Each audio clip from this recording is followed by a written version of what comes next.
Assalamualaikum everyone! How are you? Pinapatulog ko yung anak ko dyan at nire-recitan ko siya ng Quran. Ayan, pinaano ko siya, ginaganyan-ganyan ko siya, ganyan. Tapos, pinaano ko siya, pinapatry ko. Nakita niya yung camera. Ayan, tuwang-tuwa siyang makita yung camera niya. Yung mukha niya sa camera. Ay talagang bata. Ako nga pala dyan ay habang pinapatulog ko yan, ay talaga naman ako'y naaantok na. Ay talagang gusto niya pang kuhain yung telepono. O, di ba? Kaya sabi ko ay matulog na siya at ako'y may gagawin pa.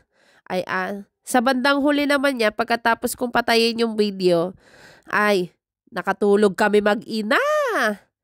O, ayan. Nire-recitan ko pa rin siya ng ng Quran.